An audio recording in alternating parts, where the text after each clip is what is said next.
that, I think we would learn more. Okay, so hide loading meeting controls, okay. So we went through everything, I think I sent through about slide 34-ish, yep. Cause I think we ended last time on this basal cell adenocarcinoma, yep. So now we are on the next case, which is slightly geographically different, right? So instead of some of the other cases we've been seeing, where are we now? Generally, It's not skin, it's not skin. it's like something comes out, Yeah, let's say palate or right. So you're not in a major salivary gland, right? You're in a mucosal or a submucosal site. So palate, retromolar trigone, buccal. So regardless of the exact subspecific site, I think the most important capture here is not a major salivary gland, right? Which slightly shifts your differential in some cases, but not always. So minor salivary gland of a mucosal site with, can I do this, sit here? No, that doesn't really work.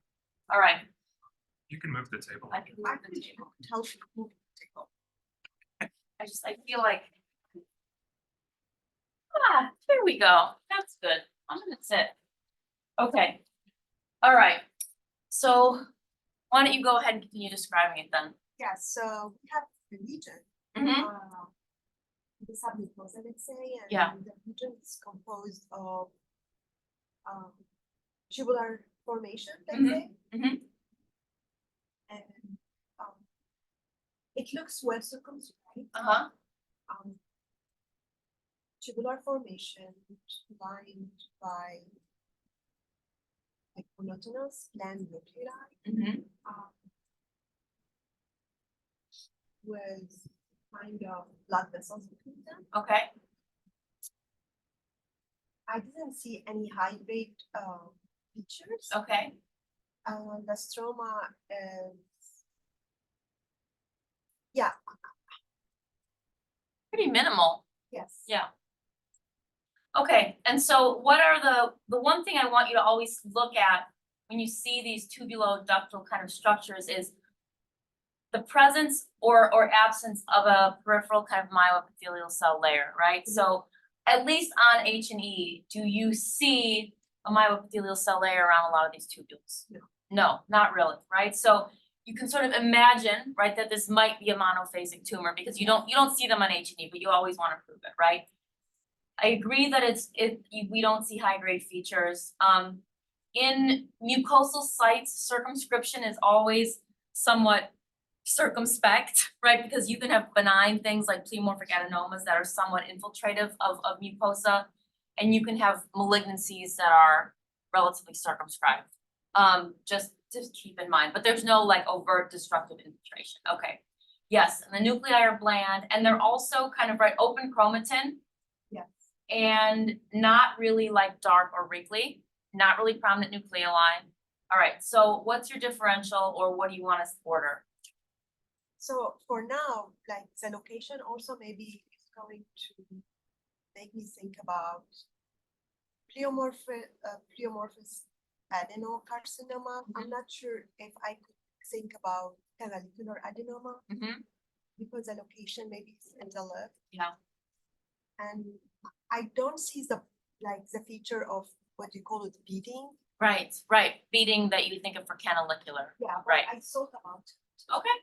No, that's decent. Usually that has more stroma, more of this like coming together and separating. Yeah. Okay. Pleomorphic adenoma, Mhm. I could think about it even like there is no myoepithelial component with H and E.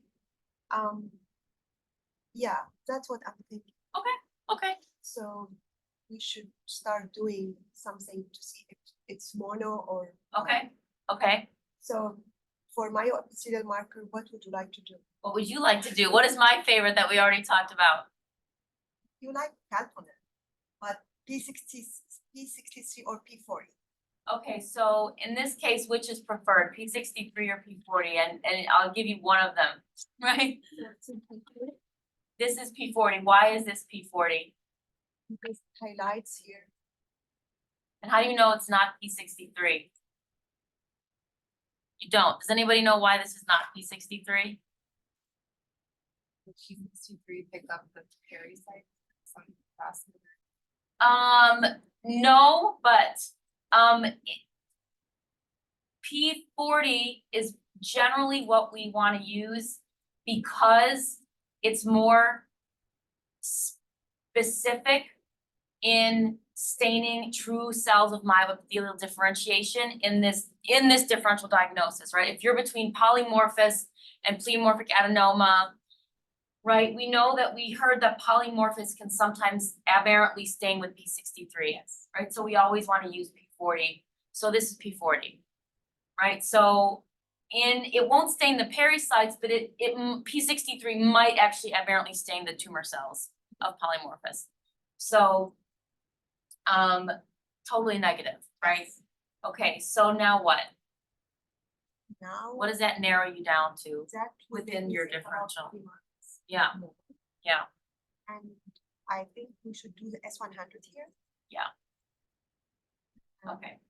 So there's your S100. So So I think it's an extremely characteristic example of a monophasic neoplasm, right? That is kind of gland or duct forming, but without a myeloepithelial cell layer, with, you know, good amount of pale cytoplasm, without wrinkly nuclei, without really much in terms of intracytoplasmic granules or secretions, right? So when you're going through your monophasic differential, all of those kind of patterns should come in mind. And so yeah, this is a classic example of polymorphous. These have been mistaken, right, for pleomorphic adenomas if people are not carefully looking for the myeloepithelial cell layer because they can resemble those cellular PAs like we saw earlier. But yeah, this is polymorphous. At the stage where you have the negative P40, but you hadn't shown us the S100, Yeah. what else is in the Your difference? differential.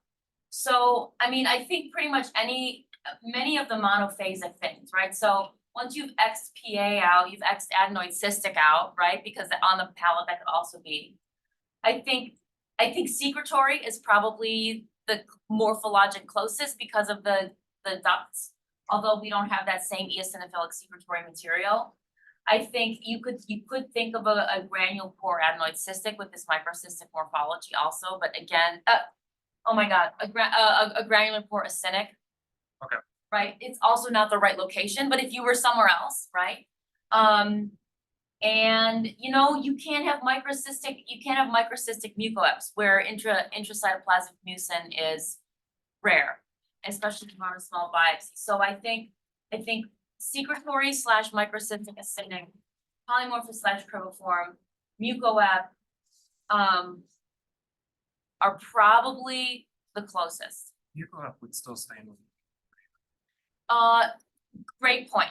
So this is on H&E pre-immuno, exactly. So once you have a negative P40, you've pretty much gotten rid of PA, adenoid cystic, and mucoep. I agree, yeah. Brilliant. And then depending on location and morphology, I don't have this chart in here, but you know, you have that chart, right, of the monophasics. Okay, so this is a resection now of a parapharyngeal space mass, right? So remember that parapharyngeal space, you can get sort of deep base of tongue, like communicating with sort of tail of parotid, like deep in this corner, right? So you can get salivary gland neoplasms, you can get kind of nerve sheath tumors, you can get paragangliomas. But obviously, you know what I'm already showing you. So this didn't have a diagnosis preoperatively because they couldn't get a good biopsy because it was very deep. So they sent it for frozen. You can see it's inked, a representative section is frozen. And so we're gonna go through the same motions of architecture, of cell types, and of morphology. So at least based on frozen, right? What is the most important thing, like we said, that they need to know on frozen? Low versus high, right? So we're gonna look around for characteristic features of grade, right? In the nuclei, we're gonna look for prominent nucleoli, mitoses, process, apoptoses, right? Don't really see that. All right.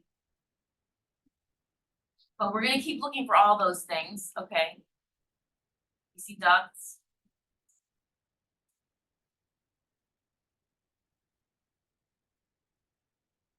Okay, so at least on frozen, what can we tell them? Yeah, nothing that looks overtly high grade, so fine, we're done with the frozen, and it's salivary type, right? Okay. Some cribiform spaces. All right. Sorry, the H&E is a little pale. This was a pale stain case, but let's at least look at the morphology on H&E here of a non-frozen piece of tissue. So somebody else describe here. Like architecturally, a lot of cribiforming structure. I'm not sure if there was like separation within the little ducts. There's something bluish, okay? I couldn't decide like it's biphasic or monophasic. When I was rebuilding the so I do want to stain them. Okay, so what's your differential just based on H&E? So for the cribiforming, the first thing came into mind is that adenoacetate. Okay, So that one will be biphasic. okay, And also pleomorphic adenocarcinoma, that will be monophasic. Yeah. And also the secretion make me think about secretory. okay. And you see, what about the matrix here?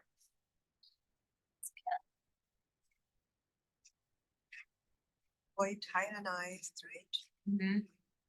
Kind of glassy, right? Kind of this glassy bluish without necessarily being cartilage per se, right? But it is, you have a little bit more stroma here arguably than the immediate prior case, right? It's variably kind of pale pink to pale blue. You have sort of solid sheets and cribiform structures. I agree with you there. And there's another thing I wanted to mention here about these nuclei. What's maybe a little bit that we notice in these nuclei that maybe are slightly different as well? Wrinkled, clearing. Yeah, wrinkled, clearing. So right, these are features that are actually very, very commonly described in this particular subtype of this particular tumor, right? Okay, so you want actually I have both here. I have both P63 and P40. So here's P63. All right, just as an example of what we're looking for. And here's P40. Yeah, pretty remarkable, right? Because there are not a lot of tumor types in which this discrepancy exists, but in this case it does. And if we want to go on that same vein, I'm giving you a C-kit here just to also show you that this is not really highly specific, right? So when you're using these markers in conjunction, if you don't have good, good P40, you probably won't have a good C-kit either. So just kind of as an example. But the one that you want to see is this one, which you can guess it's S100. And just because now we're in this narrowed down differential, right, where we're talking about polymorphous cribiform, secretory, blah, blah, blah, blah, blah, I just wanted to show you mammoglobin. So nothing real, very, very focally some mammoglobin, but the vast majority of cells are negative, right? So where are we with this tumor? What? Pleomorphic, polymorphic. Polymorphs, yeah. Okay, so yeah, yes, and we are in a non-palatal site, right? We're in a non-palatal site, and we have more open, cleared PTC like, right, Yes. nuclei. So what arguably, like as Mark might say, like mental masturbation subtype of this tumor are we in? Cribiform. Cribiform variant, right, of polymorphous adenocarcinoma. One, there are very specific reasons why we talk about this subset difference. Geography, palate versus non-palate, why do we care? The ones on the non-palate tend to have more of these open chromatin-y, wrinkly PTC-like nuclei. They tend to be, some people say more architecturally complex with more sort of glomeruloid structures, but whatever, that's just a subtle thing. Most importantly, they tend to be biologically different in as much as the cribiform tend to metastasize more frequently to lymph nodes than the polymorphous, even though they are all morphologically the same low grade, right? So you haven't seen any mitoses, any necrosis, any arguably high grade features in this case. But even so, they metastasize more frequently to nodes, right? And so if you are outside of the palate and you're making this diagnosis, you may alert the clinical team to a higher risk of lymph node metastases. And this patient a few months later developed lymph node mets. Okay, so it's real. And the genetics, so he didn't have mets he didn't have known mets on presentation. And because we called it low grade, he didn't get a neck dissection, right? But then he popped up a couple months later with this growing thing. So he had to go back for reoperative neck. This sorts, right? What else does it sort with? The genetics. So do you remember what the genetics are for polymorphous versus cribiform variant of polymorphous? Like classical one, PR. Yeah. KD1. PRKD1 mutation, right, in polymorphous, right, which would be this one, right, on the palate, and PRKD1, 2, and 3 fusion in cribiform. Weird, but this is the geography, the genetics, and the lymph node mets recapitulate themselves over patients, right? So those are the three things I want you to remember. Otherwise, the morphology, the immunoprofile are nearly identical, okay? Those are the three things that are different and clinically, why that's important. Questions? Okay. So we have had not enough cribiforms yet, I think, to understand whether these patients should, if you call it cribiform, whether they should undergo neck dissection up front because of that increased risk. I don't necessarily think that's been sorted out yet. So I think the protocol for these patients is still the same if you call it low. But I think something to at least think about where the future may evolve with these. Okay, next. So we're still on a mucosal site, right, with minor salivary gland. Okay, so let's talk about who hasn't spoken yet. Somebody new.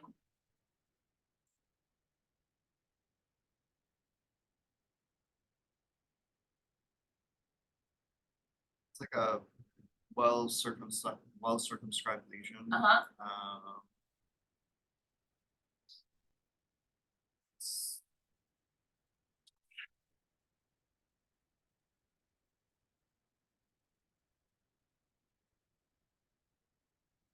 Some like cystic spaces in there, some are larger, some are smaller. The background is collagenous, it's not really myxoid, not chondroid. Yep.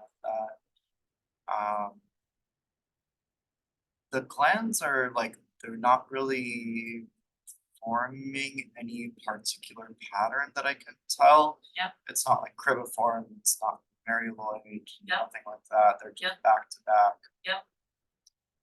Um, Exactly. and then I don't think this is, I think this is just glandular secretion. I can't really tell if it's mucin or not. I don't think so. I think it's just in the glands or secretions. Right. And I don't it's really hard to tell if it's one or two cell layer, but. Yeah. Yeah, no, I concur, so I agree, I think there's not really criboforming, it's kind of more back to back. They're so back to back that you don't really see, not really certain if there's a myeloepithelial cell layer. But this kind of mucoid secretory material, yeah, could be mucin or could just be intraluminal secretion. Again, the nuclei are somewhat small, maybe small nucleoli, but again, nothing terrible. Alright, so we'll go through the motions, right? Now that we know the pattern, right, we'll do the thing that we wanna do, which is P40, right? And we'll see that, well, there's a couple cells staining here and there, but does it have any good geographic representation of a myeloepithelial cell layer? Not really. So there's a couple aberrant things here and there, but not background, right? Background normal. That's one thing that we always wanna be careful for, right? Because we do now see these dual layered things that are within, right, that are within the tumor. Alright, so we then have to identify whether we think these are entrapped or whether we think these are neoplastic. What do we think? Entrapped, right? They kind of look very similar to the background non-neoplastic out here. They are arguably very well organized, right? They're not complex or branching or architecturally unusual. They're just a single kind of at the periphery, right? So we think that there are entrapped normal, which means one, this is monophasic. Two, this is infiltrative, right? Because it is actually entrapping normal. So no matter how circumscribed this thing may look, right? It's infiltrative, right? And that, I think, to me, this is fascinating, right? That you can prove this with this, okay? What do you want next? C-kit, I don't have it, uh, cause now that we know in normal circumstances, I might have done them both, but in this case, now we know it's monophasic, so we're gonna skip ahead. S100. S100. Okay, so nice and strong, now what do you want? Nuclear and cytoplasmic, diffuse. So if you go back to your H&E, we're within this monophasic S100 positive differential. What are we left with? Polymorphous. Okay. Secretory, Acidic? cynic, maybe not so S100 strongly positive, but you're on the right track, okay. So what's this other diffuse strong cytoplasmic stain now? No, non-nuclear. MAMA, right? So S100, kind of nuclear and cytoplasmic, okay? MAMA globin, pretty much just cytoplasmic, okay? So before we had knowledge of S100 and mamma globin and genetics and everything, right? This was the microsecretory variant of a cynic cell carcinoma, right? But it's secretory, okay? Because you can get areas within a cynic that look very much like this, very much like this. All right, but we can sort it out with this. So this is low grade, this is secretory carcinoma. You can get these in minor glands, major glands. So this is a classic example of a low grade secretory. I did want to say one thing about the P40 and the P63 with mucoep, because there are now reports, I think it might have been Lisa Rupert that wrote about these P40, P63 negative mucoeps that have the fusion. So just find that paper. Yeah. And I think these are really rare. But there are cases theoretically of P40, P63 negative mucoeps.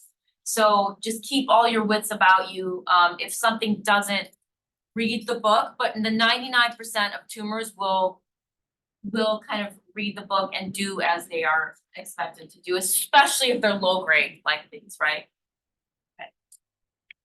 Questions? Alright, I'll tell you where this one is, cause I don't think we know based on this core. But this is in the submandibular region. And I don't think. Aside from some lymphoid, I don't know that we have any glandular tissue to tell us where exactly this is. Alright, so who's next?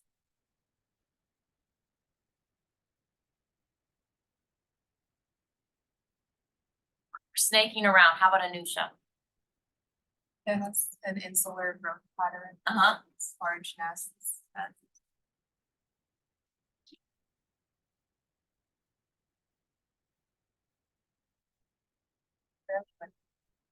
it's more high grade than the other. Yep. It's like one cell type. Mm-hmm.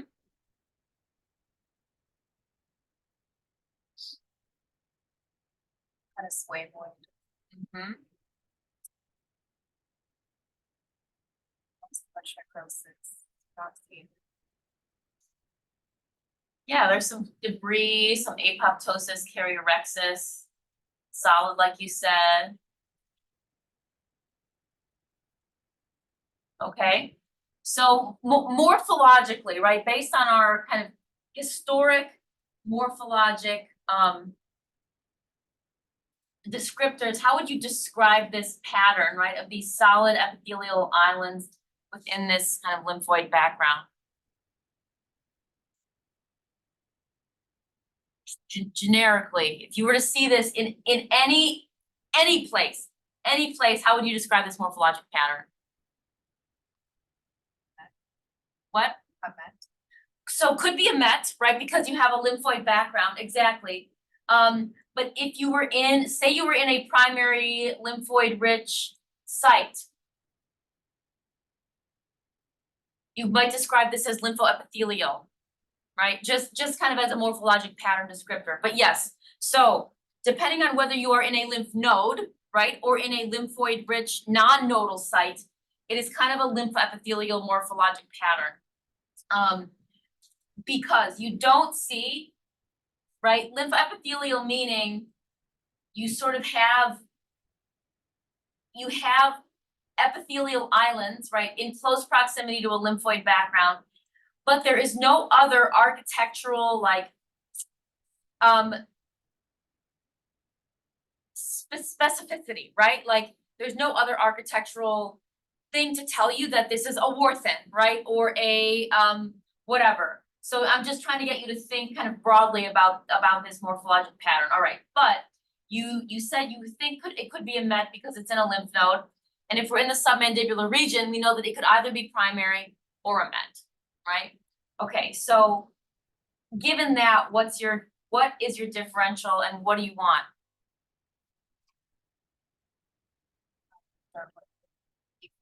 Okay. I don't have it, but it's positive, diffusely. Differential is from the left or the squamous cell. Yeah, so when you have what appears to be malignant because of sort of grade, mitoses, karyarexis, etc., and squamoid and diffuse P40, yes, I think mucoep is certainly on your differential. And in a major salivary gland, a met, exactly. And so then you want to identify whether you have actual mucin or not, and from where this could be metastasizing. So if you think it's a squamous metastasis to the submandibular region with this morphology, would you regard this as more keratinizing or more non-keratinizing? Non-keratinizing, right? So that would actually be okay for a high-grade mucoep, because usually mucoeps really don't have good keratinization, right? They have kind of keratin, they have squamoid, but not often overtly squamous. So I think mucoep is still on there if you find mucin, but also non-keratinizing metastasis. So if you want to put on your mucin or your mucicarmine stain, fine. And if you want to put on your other stains of potential site of origin, what would your other potential sites of origin be if this is a non-keratinizing squame? Base of tongue or even nasopharynx, right? So I'll just cut to the chase. All right, this is P16. Okay, so this was an oropharyngeal met to the submandibular region. Right, so like we talked about, your mets of cutaneous are usually parotid, your mets of mucosal are usually lower, right? So submandibular is a potential region. You don't see mets here very, very often, but we can, and this is one of them, okay? Is EBV positive? So no, this is HPV positive. So when I would consider them both. But usually it's gonna be one or the other. This is HPV. Yeah. If it turns out to be HP negative, do your EBV. At least in this region of the world, right, more likely it's gonna be HPV. So you probably wanna start with a P16 or an RN or an HPV-ish. And P16 is positive and it's more specific for HPV than EBV. Okay. Now we're in the parotid.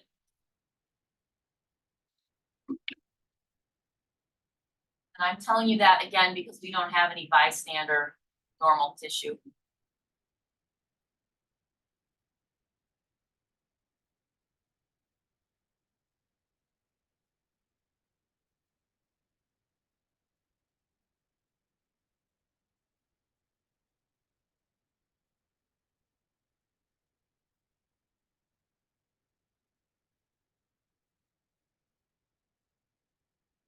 Already, what's different, at least about the background? Ionized or?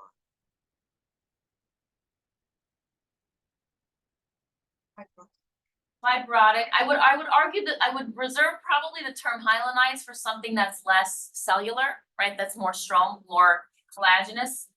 But there's definitely some, right, there's some kind of fibrotic or desmoplastic, right, reaction in the background here, aside from these epithelial islands, all right?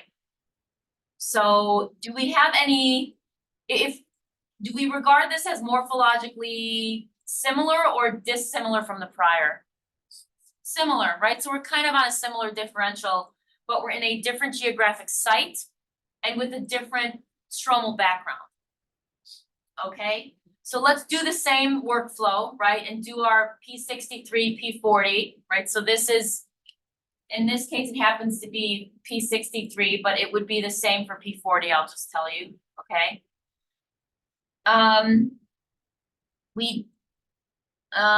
What am I showing you here? Oh, I scanned the C kit, but it doesn't really help us here, okay? This was a consult from the outside.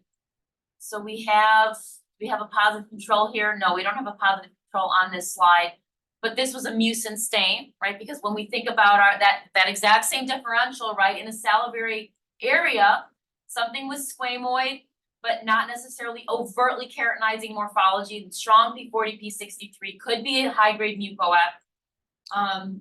So you would want to evaluate if there's any intracytoplasmic mucin. And we were unable to, right? We were unable to, at least on this core. Okay. And so it's a high grade, it's at least a high grade sort of carcinoma with sort of squamoid differentiation and no overt mucin. So here's a resection. And remember, when you're in the parotid, it's a very special region, right? Because you have gland, you have nodes, and you're also very close to skin, right? So if you extend outward from the gland, you can reach skin. If you extend inward from skin, you can reach gland. So you have to think about three things, right? You think about, is this a primary glandular thing extending out into the skin? Is this a primary cutaneous thing extending down into the parotid? Or is this a metastasis to a glandular lymph node that has gone extranodal extension and is now everywhere, right? So this is the complicatedness of this particular anatomic subsite. And so we have kind of our maybe masseter muscle with tendon here. We have our fleshy tumor here, and we have infiltration into skin. What we're missing is connection to the skin, right? We have a little bit of dermis and subcutis with a space, right? So we don't think it's coming from the skin, but it's definitely extending into the deep subcutis, all right? So this already can be very, very helpful. But whenever you have this anatomic conglomerate, you always want to evaluate those compartments, right? Is there actual skin involvement, or is it just all subcutaneous and they're taking out the skin secondarily, right? And so we can confirm that there's an absence of connection to the skin, right? But that there is deep involvement, right? Here's your ducts. There's deep involvement of tissue of parotid. And there's this tumor that's bridging both.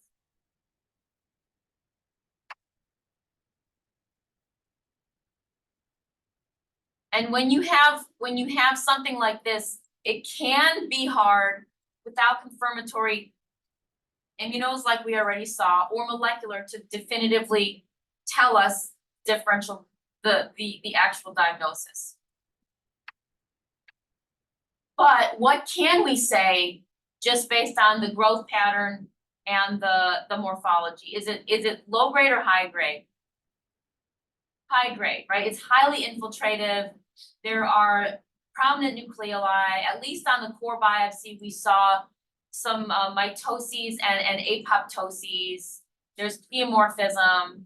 There's desmoplasia. Okay, good. So given that differential that we've already discussed, do you have a favorite answer? Or what are our options still? What still remain to be our options based on what we know about the morphology and the immunoprofile, which it was P63, P40 diffusely positive, but we didn't see any overt mucin, but we're still gonna look for mucin, right? We're still gonna look for mucin on the permanent. Might still be metastatic from a different site. Yes. Could be metastatic squamous cell from a different site. And so here are the things that, let me ask you, what are the things that might favor metastasis from a different site, and what site would that be? The overlying skin is normal. Yep. So it's not a directly invasive cutaneous thing, but it could be a cutaneous met. Okay. What might favor that in the clinical or the molecular or the morphology?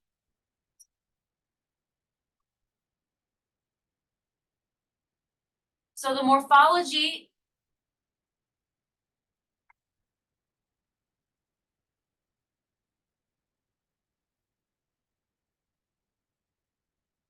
the only thing in the morphology might be the desmoplasia, right? And the fact that we don't see that lymphoepithelial background, right? It's not overtly keratinizing, but it's also not overtly lymphoepithelial, right? You can have poorly differentiated quote unquote keratinizing or cutaneous squamous cell carcinomas that don't produce keratin pearls, right? So you always still have to be okay with your myriad of morphologies for squamous cell carcinomas, okay? What else in the clinical of these people might point you to a potential metastasis?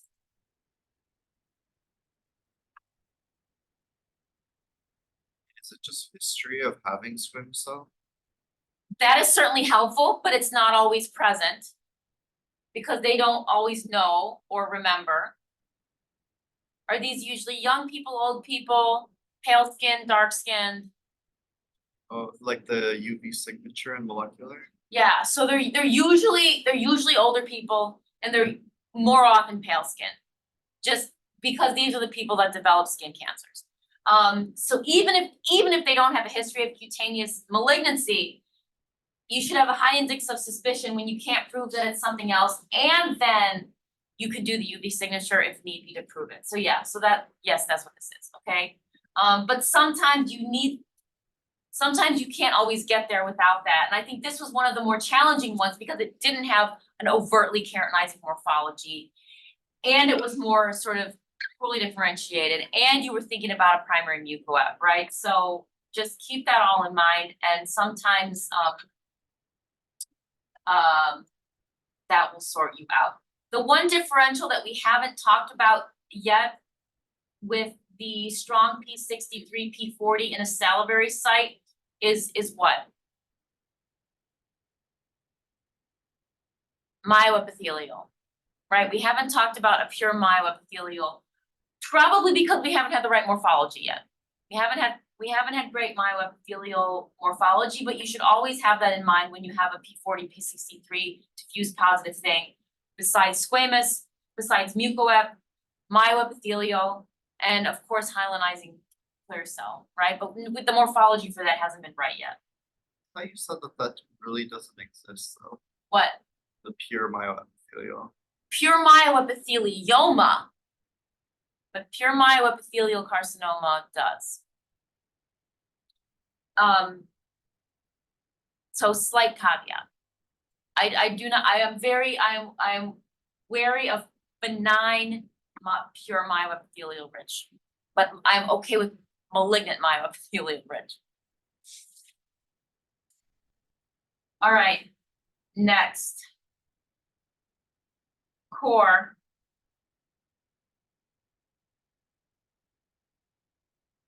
Normal. Where are we? Yeah, looks purely serous. Okay.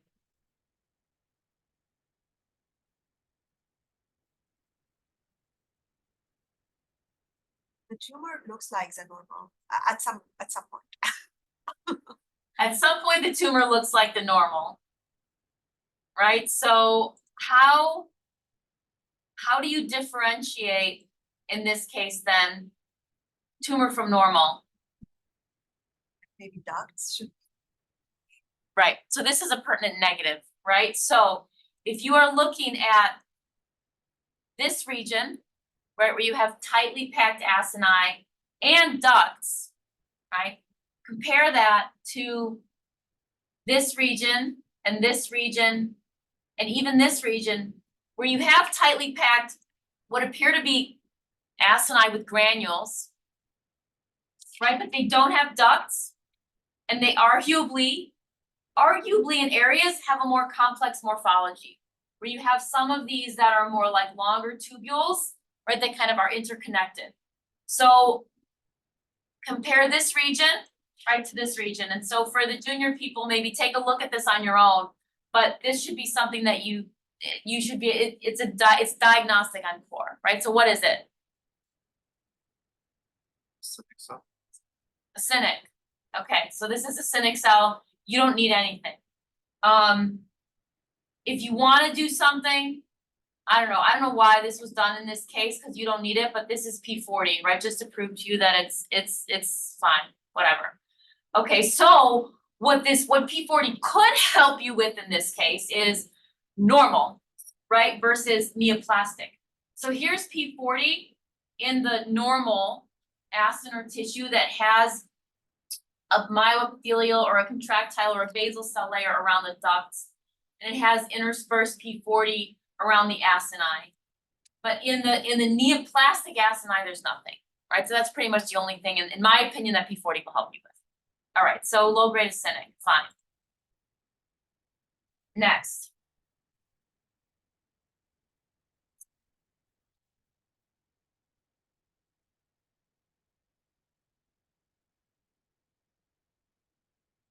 So we're in normal here. What's wrong with the normal?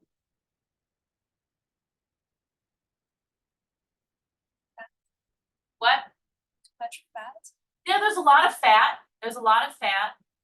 And some of the acini look kind of, I don't know, sickly, right? Like like atrophic, right? So when you are looking for nice, like robust, right, acini, right, you wanna look for everything that looks like this, right? But then in areas that kind of look shrunken and shriveled and they don't have a lot of juice in their cytoplasm and there's a lot of fat, right? So I would regard this as somewhat atrophic.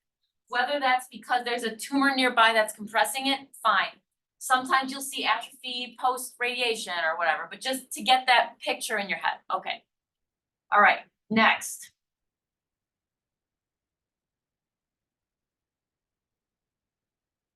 Okay.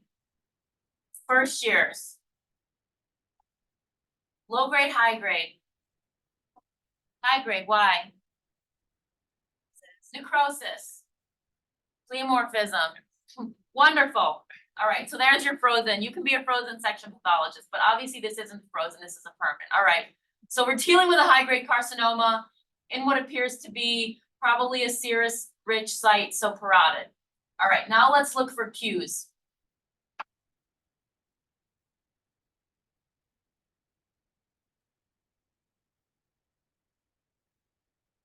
Sometimes this takes a while. If you see anything that looks like a clue to you, or not a clue, like what are pertinent positives and what are pertinent negatives, you can holler them out. We have benign, something like for more benign. We have more benign. There is high grade and there is something more innocent. Yeah, we gotta try to find the something more innocent.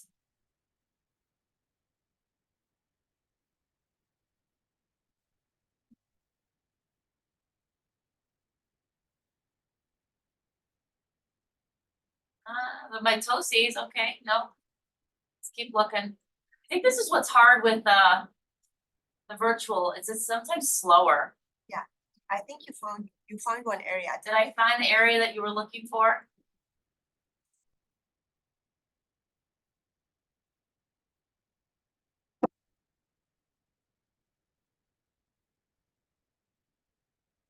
What did you see?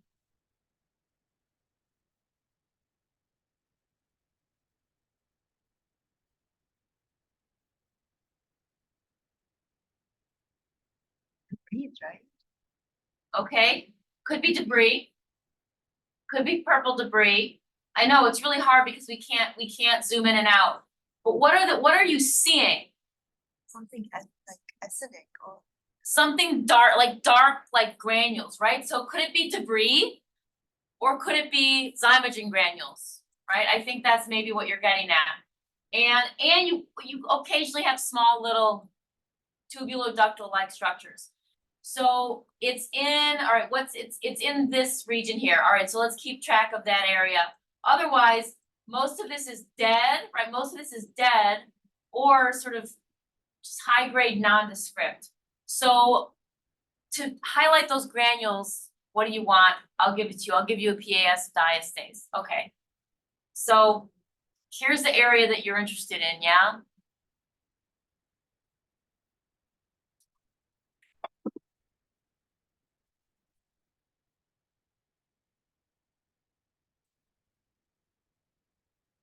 They're there. They're dark purple dots. I think it's better on the glass because again, I think you could focus, but I think you could appreciate that there are diastase resistant dark purple granules in that area, right? That was morphologically suspect, right, on H&E, which was this kind of right below the necrotic grungy zone. So this is the challenge, right? This is the challenge with high-grade salivary neoplasms is proving where and whence they came from.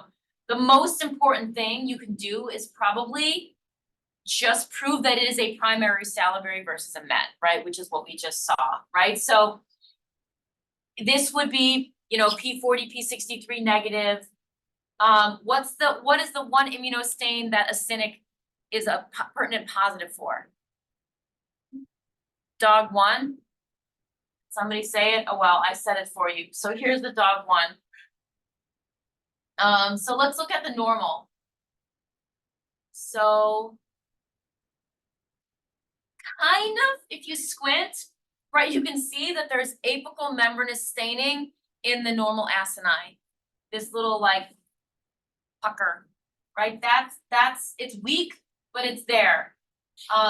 So that is the normal sort of dog one of serous acini. This is not, unfortunately, not a strong stain. But it should give you membranous expression in acidic. Whether it be, if it's a well-diff, low-grade acidic, it'll often also be just at the kind of here, like this, just at the lumen, right, or at the center of the like little pucker of the acinus, like this.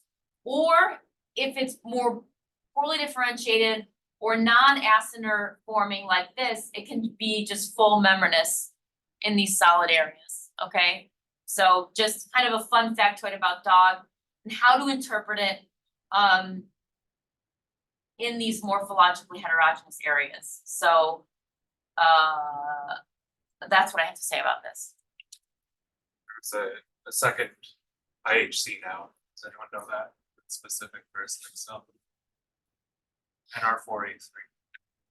And that'll be clear, but it's Cause it recapitulates fusion. Yeah, it's pretty new, like very, yeah. I don't know even if Mayo has it. I don't know. I don't know. Just- It's out there. Yeah. Yeah. It's out there. Okay. All right. Next. All right, what strikes you on low power? It's very pink. Right, there's a pink nodule. So a lot of this kind of diagnosis, remember the pink nodule. If you don't remember anything from this, remember the pink nodule.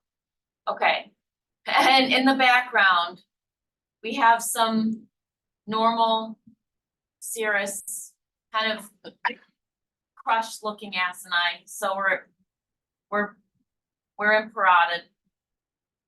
All right, so we have a pink nodule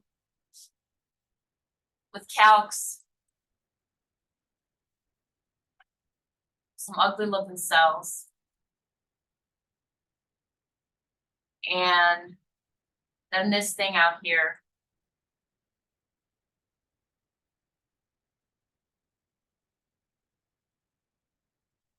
Okay, benign or malignant? Malignant. High grade or low grade? High grade. There's already 2 mitoses, apoptoses, necrosis. Okay, wonderful. Diagnosis. Is that treated pleomorphic? This patient has not received any prior therapy aside from surgical. Carcinoma X. Yeah, just carcinoma X. So the really specific and cool thing about carcinoma X is that this is what happens. They don't have to have a lick of any kind of therapy or anything, no radiation, no chemo, no nothing. For some reason, once the pleomorphic adenoma transforms and invades, the underlying benign part often kind of regresses or hyalinizes. So this patient has not received, as I said, anything aside from surgery, but you can see the residua, right? The residua of where this cancer has started. And so I think this is it. It's arguably less important whether you get that this is an X. It's more important that you get that this is a high-grade invasive carcinoma, but you should always be mindful of these stromal hyalinized nodules. And you can even see in areas these solid regions with these compressed peripheral cells. So if you wanted to, you could prove, and I wanted to show you this because I think it was interesting. This is a P63. You can prove that these areas, what's that? I don't know, we'll find it. You can prove that these are confined within those, oh yeah, here, right? You can prove that in those areas you have a P63 or P40 positive layer with a negative layer. However, once you get infiltration out into normal, or right, infiltration out into non-neoplastic, then you lose that biphasicness, right? So this is an impression, right? An impression of how these things start, right? Is you can still find the neoplastic cell population in the background pleomorphic adenoma, but it is often confined by, it's often a hybrid of the neoplastic cells confined within these P40 positive myoepithelial cell layers. So just kind of an interesting thing to take note. So yes, this is a high-grade carcinoma X. And this is the infiltrated component with P40 negativity. This is a lymph node met of that exact same tumor. So interestingly, right, we did not have a ton of invasion, right? We have focal invasion, but it's high grade invasion. And it already caused multiple big lymph node mets. It's 9 o'clock. I think there's 3 left. Do you want me to just go through them quickly? Yeah. Okay. You guys shout out.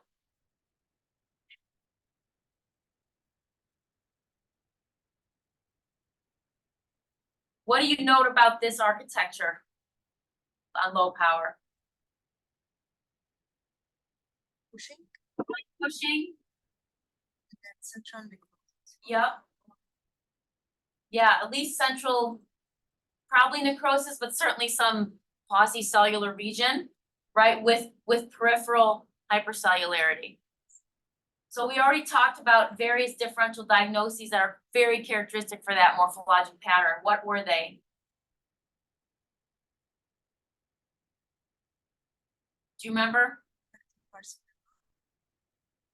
Okay, so salivary duct carcinoma can have central necrosis, but that's more of a, is it large zones like this? No, it's more sort of comedo within the ducts. So what were a couple of the tumors that have this pushing border with large necrosis and a maintained periphery?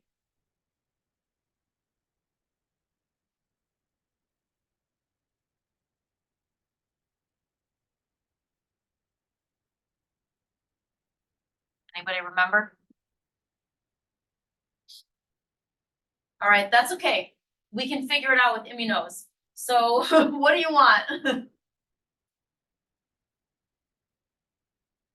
Positive.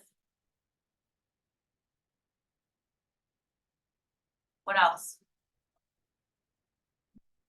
Or negative. In this particular case, it could be either. PAS, What? PAS. PAS negative.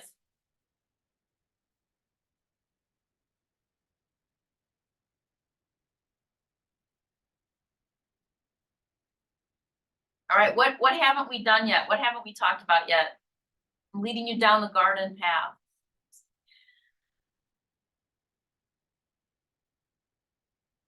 But this geography should think about something that's positive for this marker. Let's look at the background normal to see what this marker is.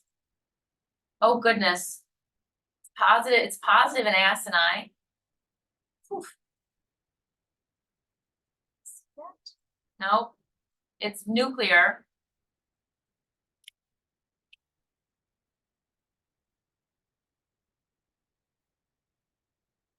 It's positive in maybe these compressed cells at the periphery of this duct. Oh, what else is it positive in? This was nerves. Nerves. GFAS. So it's nuclear, right? So it's either one of the two. It's S100 or SOX10, right? Because S100 can stain nuclei, SOX10 can stain nuclei of nerves. So yes, it's one of those, it's SOX10. Okay, so this is now SOX10 in tumor. So the Myopericytol? yeah, so the thing about SOX10 and salivary is it's unique because not only does it stain myoepithelial differentiation, right? But it also stains normal acini, right? So SOX is a weird marker in salivary because it's pretty much freaking staining everything. It's staining the acinar epithelium, it's staining the myoepithelium, it's staining the nerves. But in tumors, right, it's generally pretty specific for myoepithelial cell differentiation. If you can prove it. So this is SOX10. The other triad, right, of myoepithelial cell differentiation is, I like to think of it in a few ways, right? Or maybe quartet, right? One is something keratin or EMA to prove that it's epithelial, right? One is something P63 or P40, which doesn't always happen. One is something SOX10 or S100, which is like neurocrest / myoepithelial. And one is something contractile, right, like SMA or calponin. So when you're thinking about myoepithelial, use all 4 boxes. And so this is cytoplasmic, this is calponin. Okay, so now you have multiple ways in which you've proven what this is, and you have background.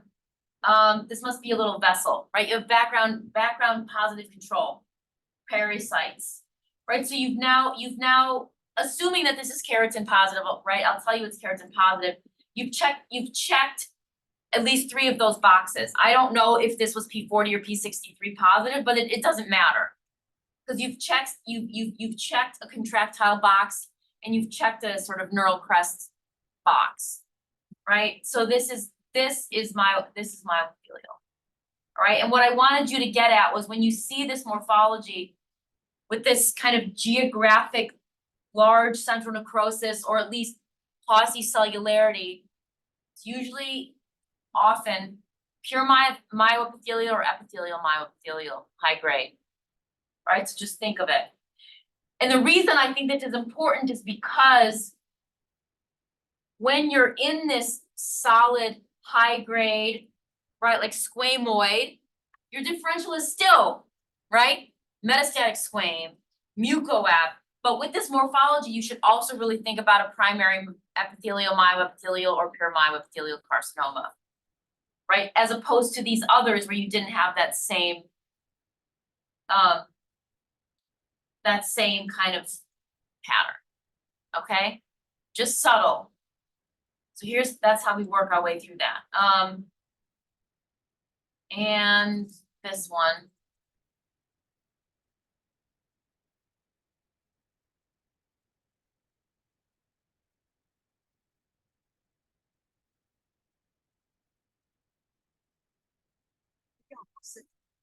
Very, yeah, right? Very sort of oncocytic or eosinophilic, or as we'll see, kind of apocrine with little snouts. And you were talking about the necrosis, right? The central necrosis of salivary duct. It's smaller, right? It's within the smaller nests. But this oncocytic, this high grade, this apocrine, right, should make you think about salivary duct. So if you do your P63 or your P40, you should find that unless this is an introductal, right, you should at least have some areas in which it's negative, right, to prove that it's invasive. What's going to be positive in salivary duct? In the nucleus, androgen. What's going to be positive in salivary duct in the membrane? HER2. Okay, so that's what this is. The interesting thing about this case, I thought, was in this P63, which is the first immunostain, you do have a region that there are some P63 positive cells nearby. So there is at least a focal intraductal component. So with salivary duct, I'm not necessarily, in this case, I can't hypothesize whether this is sort of, whether this started, maybe it started in the duct and extended out, or it invaded up a duct in a pagetoid manner, right? But regardless, as long as you have an area that is invasive, it is an invasive salivary duct, regardless of whether or not there's any background intraductal component. But in salivary ducts, there often is and often can be an actual intraductal component, all right, just FYI. Lastly,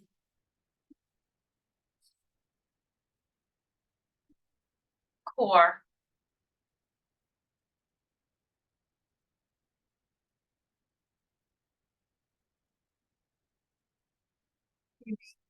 Clearing.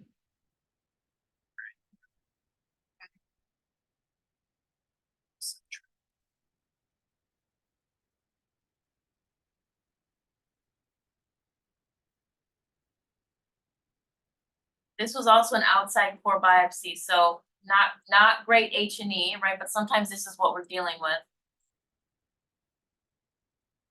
Maybe intracytoplasmic mucin. Maybe intracytoplasmic mucin. Kind of like microvaculated almost, Think clear. something clear, I don't see you. clear myoepithelial. So we've got mucoep on a differential with your intracytoplasmic mucin. We've got clear myoepithelial. Could also think about hyalinizing clear cell, but there's not a lot of hyaline, but still okay. In the salivary gland, right, you could also have sebaceous differentiation or a sebaceous lymphadenoma. We didn't talk about this because they're pretty rare, but if you read the books, right, you could have sebaceous lymphadenomas or sebaceous metaplasia, right, in primary salivary neoplasms. So I think this was a really, really hard one. Is it overtly high grade?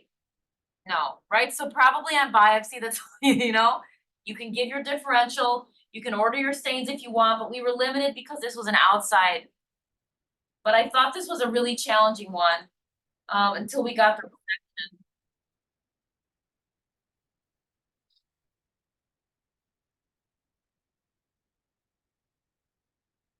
Oh, this is Mako, right? Yes. Oh. And it looks completely different, right? It looks freaking completely different. So I think this is the challenge with core, right? Is that maybe it was sampling this kind of solid area, right? Where you have these micro vacuolated things.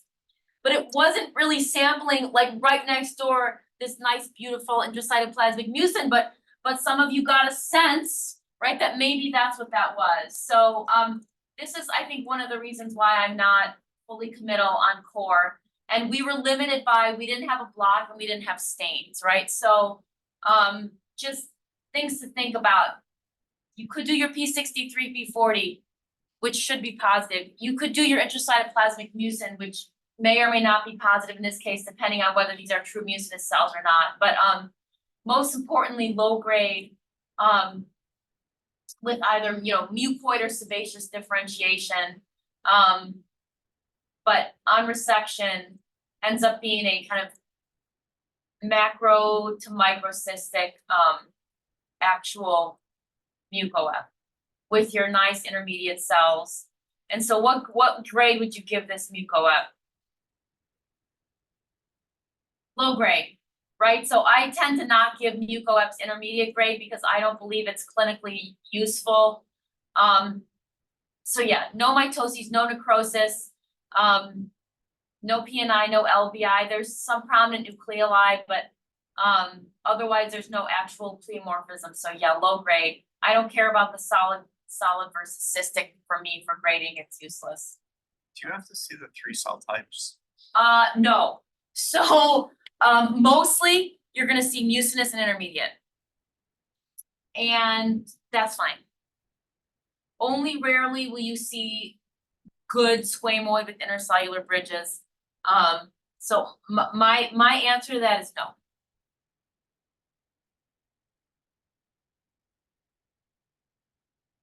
That's it. Thank you so much. Very helpful. Thanks. What do you guys want, or do you have questions? What do you want for the next two?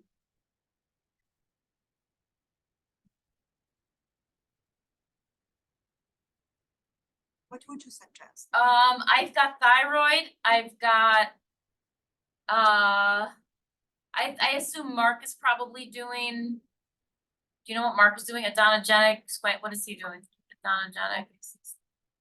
Grayson did squamous, so I mean, we could talk more about squamous, like, approach during frozens and triage. We can talk about, I can do my thyroid didactic with unknowns. So those are probably the, or if you guys have anything else, I don't know, whatever. What's not on your channel? Why? I could give you what's not on my channel. I'm preparing a talk that's newish for thyroid. I could give that. That's kind of like updates in WHO. Want me to give you guys that? And I can prepare, and then it's newish. Okay. All right, I'll do that, and then we'll see how long that takes, and then maybe we can do some unknowns the second round. All right, sounds good.